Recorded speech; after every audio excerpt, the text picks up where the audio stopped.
Hello and welcome to my channel only competitive. আজ আমরা 10টি ইম্পর্ট্যান্ট এমসিকিউ কোশ্চেন নিয়ে আলোচনা করব। আজকের প্রথম কোশ্চেন হলো, হলদিঘাটের যুদ্ধ কত সালে হয়েছিল?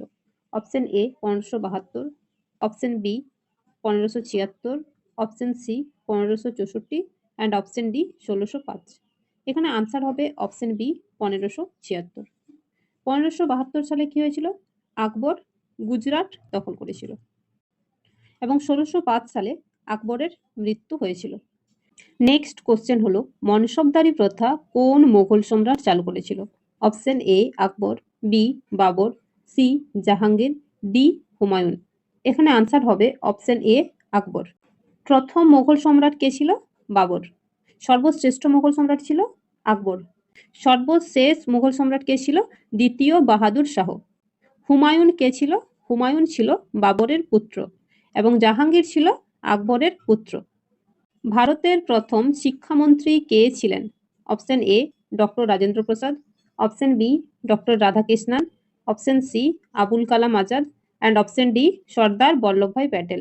এখানে আনসার হবে অপশন সি আবুল কালাম আজাদ। ভারতের প্রথম রাষ্ট্রপতি কে ছিলেন? ডক্টর রাজেন্দ্র প্রসাদ। ডক্টর রাধাকৃষ্ণন কে ছিলেন? ভারতের প্রথম ভারতরত্ন পুরস্কার প্রাপ্ত ব্যক্তি ছিলেন ডক্টর রাধাকৃষ্ণন। সর্দার বল্লভভাই প্যাটেল কে ছিলেন? তিনি ছিলেন ভারতের প্রথম হোম মিনিস্টার বা গৃহমন্ত্রী। ভারতের প্রথম মহিলা প্রধানমন্ত্রী কে ছিলেন? ইন্দিরা গান্ধী। 4 নম্বর কোশ্চেন হলো, প্রথম ভারতরত্ন অ্যাওয়ার্ড কে পেয়েছিলেন? Option A C Rajagopalachari, option B C V Raman, option C Pandit Radhakrishnan এবং অপশন ডি উপরের সবগুলি। এখানে আনসার হবে অপশন ডি উপরের সবগুলি। ভারতরত্ন পুরস্কার কত সাল থেকে দেওয়া শুরু হয়? 1954 সাল থেকে দেওয়া শুরু হয়। আগা খান কাপ কোন খেলার সাথে যুক্ত? Hockey, cricket, football, tennis. এখানে আনসার হবে হকি। দুলীপ ট্রফি কোন খেলার সাথে যুক্ত? ক্রিকেট।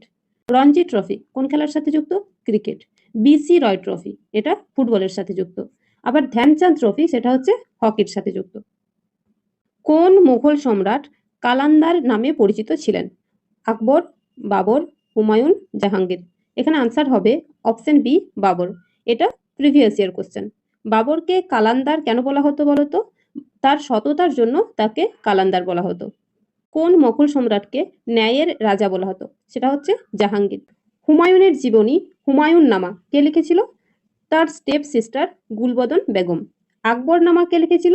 আবুল ফজল। আর বাবর নামা এটা একটা অটোবায়োগ্রাফি, বাবর নিজে লিখেছিল। বাবর নামা কোন ভাষাতে বাবর লিখেছিল? তুর্কি ভাষাতে। এটা পার্সিয়ান ভাষাতে কে ট্রান্সলেট করেছিল? আব্দুল রহিম খানিখানা। কোন মুঘল সম্রাট জিন্দাপীর নামে পরিচিত ছিলেন? আকবর, জাহাঙ্গীর, আকবর টু, ঔরঙ্গজেব। এখানে আনসার হবে অপশন ডি ঔরঙ্গজেব। আকবর টু কে ছিলেন? না, আকবর টু এর সময়ে রাজা রামমোহন রয় ইংল্যান্ডে গিয়েছিলেন। কেন? না তার পেনশন বৃদ্ধির জন্য। ক্যাপ্টেন হুকিন্স ব্রিটিশ ইস্ট ইন্ডিয়া কোম্পানির একজন দূত। তিনি কার সময় ভারতে এসেছিলেন? জাহাঙ্গীরের দরবারে এসেছিলেন। নেক্সট কোশ্চেন হলো, ভারতের কোন রাজ্যে সব থেকে বেশি অরণ্য রয়েছে? এটা একটা ভীষণ ইম্পর্টেন্ট কোশ্চেন এবং প্রিভিয়াস ইয়ার কোশ্চেন। এখানে আনসার হবে অপশন এ মধ্যপ্রদেশ। মধ্যপ্রদেশে এরিয়ার দিক থেকে সব থেকে বেশি অরণ্য রয়েছে। আবার পার্সেন্টেজের দিকে যদি দেখি তাহলে সেটা হবে মিজোরাম। উত্তরপ্রদেশে কি রয়েছে? উত্তরপ্রদেশে সব থেকে বেশি পপুলেশন বা জনসংখ্যা রয়েছে। হরিয়ানাতে কি? হরিয়ানাতে সব থেকে কম অরণ্য রয়েছে এবং হরিয়ানার সেক্স রেশিও সব থেকে কম। সেক্স রেশিও কি? না প্রতি 1000 জন পুরুষের অনুপাতে কতজন মহিলা রয়েছে সেটা হচ্ছে সেক্স রেশিও। নেক্সট কোশ্চেন হলো, কাকে grand old man of India বলা হয়? Option A Mahatma Gandhi, B Jyotiba Phule, C দাদাভাই নৌরোজি, ডি ওপরের কোনোটিই নয়। এখানে আনসার হবে অপশন সি দাদাভাই নৌরোজি। জ্যোতিবা ফুলের একটি বিখ্যাত বই কি? গুলামগিরি। তিনি কে ছিলেন? মহারাষ্ট্রের একজন সমাজ সেবক ছিলেন।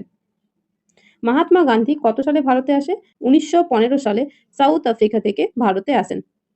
ভারতের সংবিধানে কতগুলি মৌলিক কর্তব্যের কথা বলা আছে? অপশন এ 10টি, অপশন বি 11টি, সি 6টি এবং ডি 14টি। এখানে আনসার হবে অপশন বি 11টি।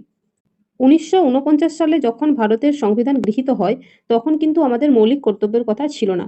এটি 1976 সালে 42তম সাংবিধানিক সংশোধনের মাধ্যমে মৌলিক কর্তব্যকে ভারতের সংবিধানে যুক্ত করা হয়। তখন ভারতে মৌলিক কর্তব্য ছিল 10টি, বর্তমানে আছে 11টি। কোন কমিটির তত্ত্বাবধানে মৌলিক কর্তব্যকে যুক্ত করা হয়? সেটি হচ্ছে শরণ সিং কমিটি। এটাই আমাদের শেষ কোশ্চেন। থ্যাংক ইউ ভিডিওটি দেখার জন্য। ভালো লাগলে অবশ্যই লাইক করো, শেয়ার করো বন্ধুদের সাথে। ডেলি এমসিকিউ প্র্যাকটিস করার জন্য অবশ্যই চ্যানেলটিকে সাবস্ক্রাইব করে রেখো। নিচে আমাদের টেলিগ্রামের লিঙ্ক দেওয়া আছে, সেখানে তোমরা যুক্ত হতে পারো ডেলি এমসিকিউ সলভ এবং ক্লাস নোট পাওয়ার জন্য।